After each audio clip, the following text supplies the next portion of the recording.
Assalamualaikum warahmatullahi wabarakatuh. Selamat pagi ayah dan bunda. Ketemu lagi kita di web Pajar dengan pengasuhan anak jelang remaja. Semangat Pajar, semangat pengasuhan anak jelang remaja. Baik, pada kesempatan kali ini kita akan membahas mengenai pengenalan orientasi seksual pada anak. Ya, untuk mengenal orientasi seksual pada anak, ayah dan bunda harus mengetahui bahwa perkembangan seksual seorang anak itu berubah-ubah. Namun, kesempatan ayah bunda untuk melakukan pengasuhan yang lebih baik pada seorang anak itu sangat penting sekali. Kita akan tahu dan kita tidak ingin anak kita di masa depan mengalami masalah-masalah perilaku seksual menyimpang.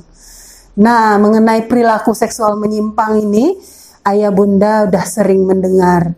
Dan akhir-akhir ini ayah bunda selalu ditontonkan oleh televisi atau media massa mengenai perilaku yang trennya dikatakan adalah LGBT. LGBT kan sebuah perilaku seksual menyimpang yang terjadi pada orang dewasa maupun bahkan bisa terjadi pada remaja. Nah, LGBT ini merupakan penyimpangan orientasi seksual. Orientasi seksual menyimpang akhirnya berpikir dia untuk melakukan perilaku seksual menyimpang. Nah, apa itu orientasi seksual? Tentu ayah bunda harus mengenal terlebih dahulu orientasi seksual. Orientasi seksual itu merupakan sebuah pola ketertarikan atau kecenderungan seksual seseorang, bisa secara romantis atau secara emosional untuk berhubungan dengan orang lain, baik itu laki-laki, perempuan, atau kedua-duanya. Ini yang mendorong seseorang untuk berperilaku seksual menyimpang. Ya, perkembangannya kita harus tahu. Perkembangan orientasi ini dimulai dari sebetulnya pada saat dia masih anak-anak. Nah, secara umum ada 3 hal atau 3 fase yang penting sekali ayah bunda ketahui. Yang pertama itu adalah pada usia 3 tahun. Anak mulai di usia 3 tahun ini mulai menyadari kondisi tubuhnya berbeda dengan lawan jenisnya. Saat ini dia mulai mereka-reka, dia mulai menyadari kenapa saya beda dengan orang di depan saya atau dengan teman saya.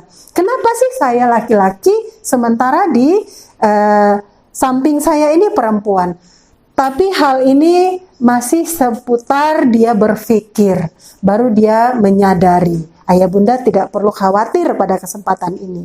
Hanya tugas ayah bunda memperkuat, terus sebagai laki-laki seperti apa dia harus berperilaku. Sebagai perempuan juga seperti itu. Kemudian pada usia 6 tahun yang kedua. Usia 6 tahun, anak itu terlihat menyukai permainan. Nah, usia 6 tahun kan anak-anak ayah bunda bermain, bermain bahwa dia suka permainan yang menurut jenis kelaminnya. Laki-laki akan bermain harusnya bermain robot-robotan atau bermain mobil-mobilan. Perempuan harusnya bermainnya boneka-bonekaan atau bermain masak-masakan. Tapi pada usia 6 tahun juga dia kan menonton film. Film pada karakter mana yang dia sukai. Sebaiknya dia suka dengan yang sejalan dengan jenis kelaminnya. Laki-laki dia suka permainan karakter film yang laki-laki juga seperti Spiderman dan lain sebagainya. Wanita juga seperti itu yang karakternya adalah ke arah wanita. Dan pada usia 6 tahun ini sebetulnya dia juga sudah memiliki idola, ya, idola yang berbeda dengan jenis kelaminnya. Nah, ini biasanya anak laki-laki itu lebih sayang pada ibunya. Karena perempuan dia akan melihat kepada ayahnya. Kemudian fase yang ketiga itu adalah fase usia 11 sampai 12 tahun. Pada kesempatan ini, pada fase ini anak terlihat berpenampilan berbeda dan kadang mengungkapkan orientasi seksualnya. Ini yang kita akan khawatir, ya.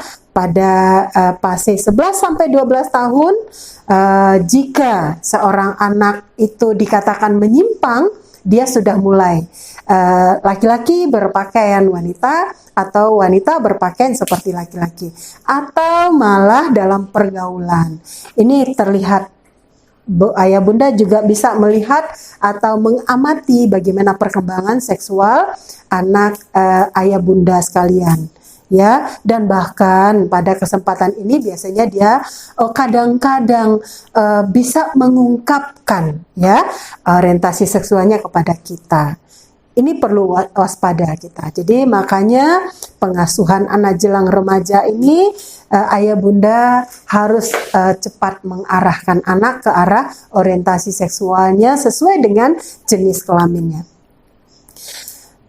Pada kesempatan ini saya juga akan menjelaskan mengenai seorang ahli yang memang suka, ya, memang mempelopori tentang teori psikoanalisa. Ini terkenal sekali di dunia, yakni Sigmund Freud, ya. Ini dia lahir di Moravia pada tahun 1856, meninggal pada tahun 1939 di London, usia 83. Freud merupakan ahli terkenal yang membagi struktur kepribadian seseorang atas 3 komponen, yakni ada id, ego, ada super ego. Nah, kenapa ini saya katakan atau saya jelaskan juga pada ayah dan bunda? Karena struktur kepribadian ini sangat erat kaitannya dengan perkembangan seksualitas pada anak, ya.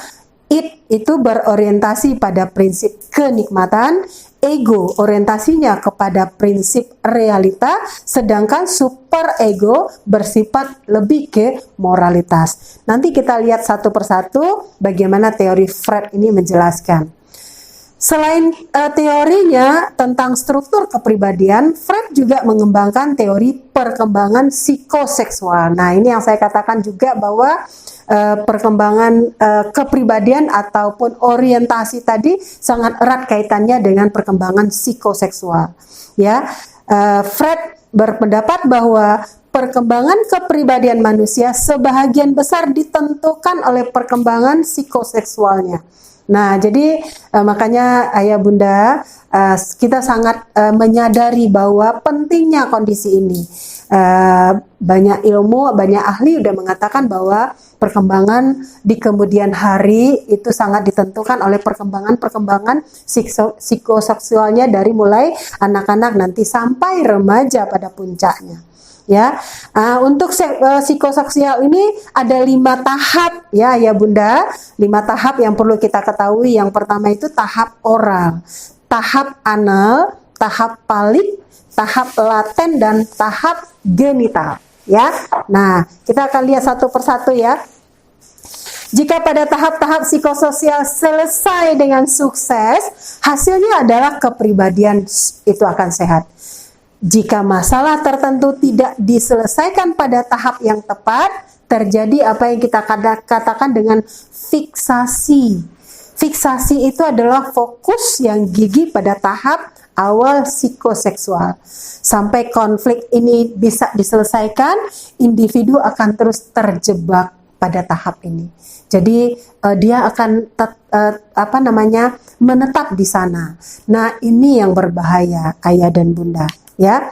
Nah, kita lihat pada oral stage, ya, oral stage di mana ini biasanya pada usia 0 sampai 18 bulan. Nah, kalau Anda anak ayah bunda sekarang pada menjelang remaja, ini sebetulnya sudah lewat, ya. Nah, kita melihat saja, kita pelajari bahwa di fase oral ini lebih dominan adalah mulut, ya. Nah, mulut, apapun yang ada di sekitarnya akan diberikannya atau didekatkannya ke mulut. Mulut merupakan titik kesenangan atau kepuasan seksual. Jadi ini fase pertama pada seorang anak. Kalau terjadi fiksasi pada oral, pada fase oral ini sebetulnya akan terjadi atau anak akan sering mengalami kekecewaan. Tapi perilaku apa sih yang muncul anak pada fase oral ini mengalami fiksasi? Yakni sadistis atau sadisme. Artinya dia tidak tidak mempunyai rasa iba dia kepada orang lain yang sedang menderita. Nah, ini kan memang sangat berbahaya ya ayah dan bunda. Namun fase ini masih ada fase-fase berikutnya yang bisa kita perbaiki. Yang kedua itu adalah fase anal ya, anal stage. Ini usia lebih dari 3 tahun. Nah, pada fase ini sebetulnya lebih pentingnya adalah ke toilet training. Artinya di anal anak ayah bunda kan lebih banyak belajar bagaimana melakukan buang air besar atau buang air kecil itu pada tempatnya. Nah, ya bunda sebetulnya mengasuhnya harus arahkan di mana tempat-tempat yang bisa dia lakukan. Kalau di fase ini gagal, biasanya anak akan kaku dan obsesif. Nah, ini juga bisa mempengaruhi orientasi seksual, ya. Nah, kemudian fase yang ketiga adalah phallic stage. Nah, phallic stage ini adalah usia 3 sampai 6 tahun. Pusat kenikmatannya adalah di alat kelamin, ya. Tadi kita udah bahas tadi ya, di usia 3 tahun, kemudian di 6 tahun. Saya katakan kayak titik-titik penting ya.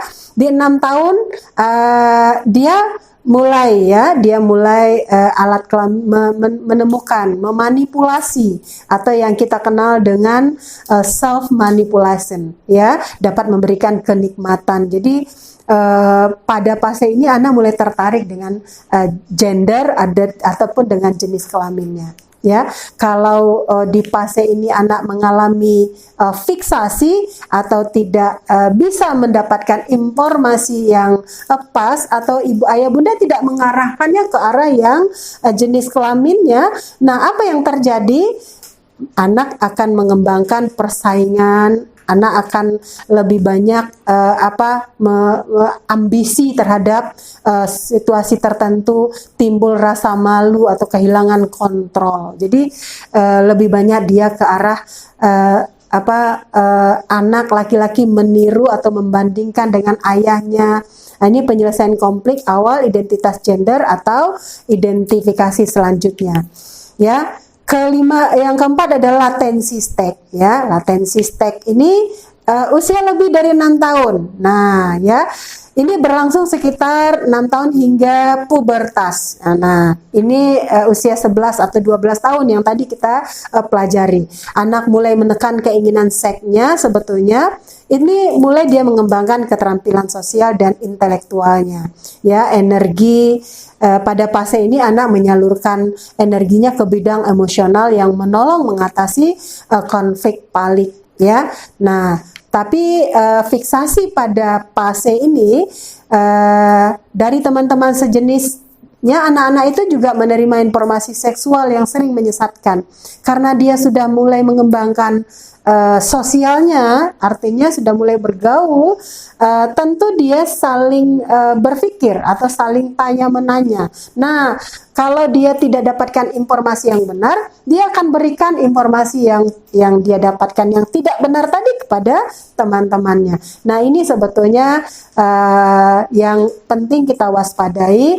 Peran ibu, peran ayah, atau peran ayah bunda di sini untuk memberikan informasi yang benar atau yang kita kenal dengan sex education, ya.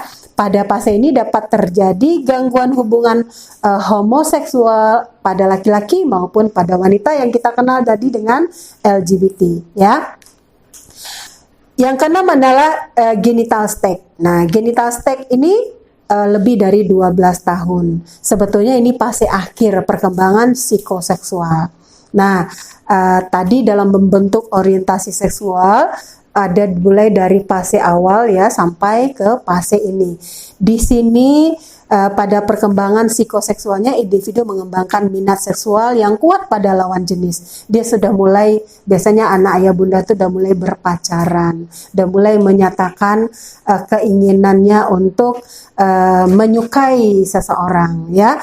Kalau dia yang dia sukai adalah laki-laki dengan perempuan lawan jenis, itu heteroseksual, itu normal, tidak ada masalah. Cuman yang menyimpang yang kita takutkan adalah dia menyukai sesama jenisnya, yang kita tadi sudah bahas perilaku atau orientasi yang menyimpang. Baru orientasi ya ayah bunda, belum dia melakukan perilaku. Nah, orientasi yang sudah menyimpang ini nanti lama-kelamaan dia akan berperilaku menyimpang ya. Ini yang perlu kita sadari bersama, pada fase ini sudah terjadi pembelokan ya. Dia belum menyimpang tapi masih sudah berbelok. Yang berbeloknya ini masih bisa kita luruskan. Disinilah web Pajar Hadir atau aplikasi Pajar Hadir membantu ayah dan bunda bagaimana mengarahkan anak yang mungkin pada fase perkembangan sebelumnya ayah bunda terlena atau terlewatkan. Kesempatan ini masih bisa kita memperkuat kembali. Karena untuk kedepannya ini kalau udah terjadi penyimpangan, dia akan merasa pride atau bangga dengan perilakunya. Nah, ini yang dilakukannya di masyarakat seperti LGBT ya. Baik, dari tadi kita udah bahas mengenai bagaimana perkembangan dari orientasi seksual. Kita akan simpulkan ada 3 ya, ada 3 jenis orientasi seksual itu. Ada heteroseksual, ada homoseksual, dan ada biseksual ya. Hetero itu yang saya katakan tadi normal. Normal sesuai dengan aturan agama, budaya di mana kita hidup seperti daerah kita, Minangkabau. Apa itu heteroseksual? Tertarik secara emosi seksual pada lawan jenis. Namun kalau yang homoseksual tertarik secara emosi pada sesama jenis. Dan bahkan yang lebih parah adalah biseksual. Ini orang yang tertarik secara emosional dan secara seksual terhadap lawan jenis juga, sesama jenis juga. Nah, ini sulit kita membayangkan apa yang terjadi pada anak kita di masa depan kalau dia mengalami hal-hal ini. Tentu dia akan mengalami masa-masa sulit di masyarakat, akan ditolak di kelompoknya, dan lain-lain akan terjadi pada anak ayah dan bunda. Kita tidak ingin ya hal ini terjadi. Setuju ya ayah bunda? Tetap semangat kita untuk melakukan pengasuhan anak jelang remaja tanpa kita bekerja sama, tanpa kita mengandalkan orang lain untuk kegiatan ini ya. Kita sayang pada anak kita. Tidak ada orang lain yang menyayang anaknya selain dari ayah dan bunda yang luar biasa. Setelah kita kenal tadi fase-fase perkembangannya, jenis-jenisnya, sekarang kita harus tahu juga ayah bunda faktor-faktor apa yang membentuk ya. Nah, ayah bunda juga sadari bahwa banyak faktor yang terlibat di dalam perkembangan orientasi seksual. Tadi proses perkembangan salah satu faktor ya. Proses perkembangan mulai dari fase oral sampai tadi fase latensi ya. Fase yang sudah kita bahas satu persatu. Yang kedua, sosial budaya. Nah, sosial budaya di mana kita hidup, sebetulnya kita akan menerima aturan norma di masyarakat. Nah, kalau kita di Minangkabau, kita tahu bahwa sosial budayanya adalah mengenal orientasi heteroseksual ya. Kita sama seluruhnya untuk masalah faktor sosial dan budaya. Kemudian juga faktor yang ketiga apa? Genetik dan hormon. Ini juga tidak bisa kita pungkiri bahwa ada faktor dari dalam diri si anak, ya. Ada faktor gen, ada faktor hormon. Nah, namun ayah bunda jangan risau, ya, karena faktor ini juga menurut ahli, menurut penelitian hanya 15% yang menyebabkan perubahan orientasi seksual. Jadi yang sebetulnya peran kita adalah 85% lagi itu terletak di tangan ayah dan bunda serta lingkungan yang di mana anak kita hidup atau bersosialisasi. 85% ayah bunda, ini angka yang cukup banyak akan mempengaruhi. Walaupun secara genetik, secara hormon dia berubah, namun bisa kita arahkan ke arah yang lebih baik. Nah, karena 85% ini adalah pengasuhan dan lingkungan, kita akan bahas, ya, dari pengasuhan dan lingkungan. Jadi pengasuhan orang tua yang kurang tepat. Yang kurang tepat ini tanda petik, ya. Salah satu orang tua yang berpisah, itu ya, broken home, yang anak-anak jadinya bingung kemana dia akan, ke siapa dia, siapa yang akan diidolakannya. Harusnya anak perempuan tuh idolanya siapa? Ayahnya. Anak laki-laki ibunya, sehingga dia punya variasi gender di keluarga. Namun pada satu keluarga yang berpisah seperti ini, anak-anak akan bingung, ya. Jadi pengasuhan yang kurang tepat, atau bisa juga pengasuhan yang kurang tepat ini ayah yang tidak perhatian kepada ibu, malah ayah yang sering menyiksa. Nah, istilahnya kalau di masyarakat ada KDRT, ya, kekerasan dalam rumah tangga. Ini tontonan, ya, ayah dan bunda, tontonan yang diperhatikan oleh anak kita setiap hari. Ayah sering memarahin ibu, ibu selalu orang yang berada di bawah atau selalu orang yang berada disakiti. Jika itu dia anak laki-laki, dia akan memendam sebuah dendam pada seorang ayah. Saya tidak akan mau ayah yang seperti ini, sehingga dia benci kepada laki-laki. Kadang dia akan lampiaskan, dia akan berteman dengan laki-laki, tapi hanya sekedar untuk melampiaskan kebencian atau dendam yang ada dalam dirinya. Sebaliknya, anak perempuan yang melihat ini, dia rasa ibanya kepada ibu, sehingga dia tidak mau ibunya juga disakiti.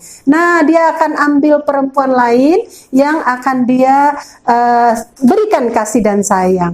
Ini juga salah satu pengasuhan yang kurang tepat, ya. Kemudian faktor lingkungan. Faktor lingkungan juga banyak, ya. Ayah bunda tidak 24 jam kan dengan anak-anaknya di rumah. Anak-anak supaya memenuhi harapan kita, memiliki cita-cita yang tinggi, dia ayah bunda berikan tempat pendidikan yang baik. Di situ dia mulai bergaul dengan teman sebaya, dan kita tidak tahu temannya itu yang seperti apa yang baik. Nah, pengontrolan ini yang juga ayah bunda lakukan, ya. Jadi 85% antara pengasuhan orang tua dan lingkungan. Ini tugas berat ayah dan bunda, namun yakinlah tugas ini akan bunda nikmati nanti kalau dia sudah dewasa. Dia akan menjadi seorang pribadi yang sehat, pribadi yang harapan bangsa dan kebanggaan daripada ayah dan bunda. Ada 6 tips yang saya ingin kenalkan kepada ayah dan bunda bagaimana cara membentuk orientasi seksual anak, ya. Yang pertama, kenalkan jati diri dan identitas sesuai dengan jenis kelaminnya. Jadi yang tadi, kalau dia perempuan di usia 3 tahun, jadikan dia perempuan. Pakaikan pakaian perempuan. Berikan permainan-permainan perempuan. Kalau dia laki-laki, lakukan seperti apa layaknya laki-laki. Berikan permainan ataupun dekatkan dia dengan ayahnya. Ya, yang kedua, nah ini juga batasi penggunaan gadget. Nah, gadget ini menjadi hal yang sekarang ini bisa kita katakan suatu teknologi yang luar biasa untuk kemajuan di dunia sekarang ini. Namun selain manfaat positif yang ada di dalam gadget, manfaat negatifnya juga banyak. Nah, tidak perlu kita melarang anak penggunaan gadget, namun memantau, ya, batasi penggunaan gadget pada anak. Yang ketiga, dampingi anak dalam menonton televisi. Ini televisi, siaran-siaran yang ada dalam televisi, ayah bunda harus pahami apa sih tontonan anak yang lebih banyak. Kalau dia tonton film sesuai dengan karakter dirinya, nah ayah bunda bisa berdialog dengan anak ayah bunda bahwa apa sih yang ditonton nak, tokoh siapa yang anak ayah bunda sukai. Nah, kalau ceritanya kita bisa pahami, kita bisa berikan pengertian kepada anak kita, ini loh nak, yang baik ini seperti ini. Kalau begitu dia tingkah lakunya adalah yang tidak boleh kita ikutin. Ya, jadi mendampingi anak dalam menonton televisi juga penting sekali. Ini juga sangat penting, memisahkan tempat tidur sejak usia 7 tahun. Nah, ini anjuran ya. Kalau di dalam agama Islam khususnya, usia 7 tahun itu sudah harus dipisahkan. Tidak boleh lagi tidur dengan ayah dan bunda. Kemudian anak perempuan dengan anak laki-laki kalau bisa berbeda kamarnya. Ya, atau kalau situasi tidak memungkinkan, nah, anak perempuan dengan anak perempuan satu kamar tidak memungkinkan terpisah, pisahkan dia dalam berbeda selimut, ya, karena ini akan mempengaruhi untuk masalah pengembangan atau masalah orientasi seksualnya. Yang kelima, awasi pertemanan anak, terutama saat dia tadi jelang remaja atau yang kita kenal dengan pubertas, ya. Yang keenam, merasa malu melihat adegan ciuman sesama jenis. Nah, kadang tidak sengaja kita melihat di tontonan televisi atau di masyarakat ada orang yang saling berpelukan atau berciuman di depan umum. Nah, katakan saat itu ayah bunda harus berani mengatakan kepada anak, itu tidak baik, itu tidak boleh dilakukan. Nah, jadi apa yang bahasa yang keluar dari ayah dan bunda, itulah yang menjadi panutan dari anak-anak kita, ya. Jadi beberapa hal yang sudah kita bahas hari ini ya bunda, tentang apa itu orientasi seksual, bagaimana perkembangannya, kemudian ada teori-teori psikoseksual yang dikenalkan oleh Freud, ya. Terus jenisnya ada 3 tadi, heteroseksual, homoseksual atau biseksual. Kemudian faktor apa yang mempengaruhi? Ada faktor daripada genetik, ada lingkungan, ada pengasuhan, ya, ada faktor-faktor lain juga yang mempengaruhi atau di mana kita berada, faktor sosial, dan ada 6 tips tadi yang saya coba berikan kepada ayah dan bunda. Semoga hal ini bisa kita lakukan secara bersama. Tetap semangat ayah bunda, anak adalah harapan bangsa. Selain harapan bangsa, harapan dari ayah dan bunda. Jadi untuk segmen kali ini kita cukupkan dulu sampai di sini. Nanti kita akan ketemu lagi dengan segmen-segmen berikutnya, dan tetap di aplikasi Pajar, pengasuhan anak jelang remaja. Salam Pajar. Assalamualaikum warahmatullahi wabarakatuh.